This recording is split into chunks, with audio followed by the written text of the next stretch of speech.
Local News 8 at 10. Local people, local news.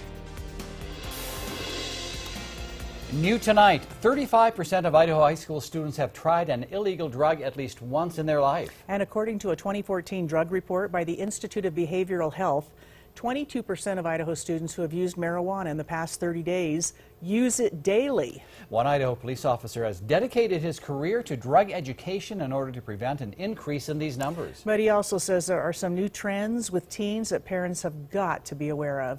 Good evening, everyone. Thanks for joining us. The officer was at Hillcrest High School tonight speaking to parents about these new trends. Local News 8's Chelsea Brensel was there. And Chelsea, the way drugs are used is evolving pretty quickly now. Well, Jay Carroll, that's right. Officer Jermaine Galloway says even though you might not see it, the drug world, it's right in front of you, and continuing your drug education is important because drugs, well, they're not the same as they were 20 years ago. When one door closes, another opens. But sometimes it isn't always positive. It is a problem in Bonneville County. It is very real, and it's very, very possible. Counselor Shauna Polson says sometimes stress gets the best of students. A lot of very popular kids, very high-achieving kids that even have used drugs and alcohol. Officer Jermaine Galloway says drug use is evolving. Well, we're seeing a lot of new trends. We're seeing heroin pick up. We are seeing synthetic drugs pick up. Things like ecstasy, things like what you know as spice or bath salts also picking up.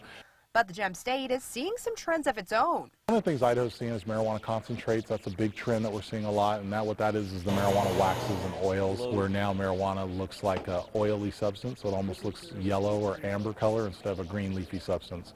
But it's much more potent, significantly more potent. It's also easier for kids to hide drugs. More I see a lot of your electronic cigarettes and hookah pens nowadays because I think they're so readily available. Because the student is usually not going to tell their parents. There's a few signs that could indicate drug abuse. They're dropping grades, change in friends, change in sleeping patterns, mood swings. I don't think you can look at one specific incident in a kid's life. I think it's the totality of all the circumstances. And it doesn't just affect high school students either. Just this year, District 93, they've actually dealt with students as young as 8 years old using drugs. In the studio, I'm Chelsea Brensel. What is that, third grade? That's second grade, second and third. Wow, it's Chelsea. crazy. Oh, okay, thank you. Galloway also advises parents to pay attention to the clothing your teens wear. You want to watch for logos, pictures, wording, even bracelets, and do some research. We have more potential indicators on our website.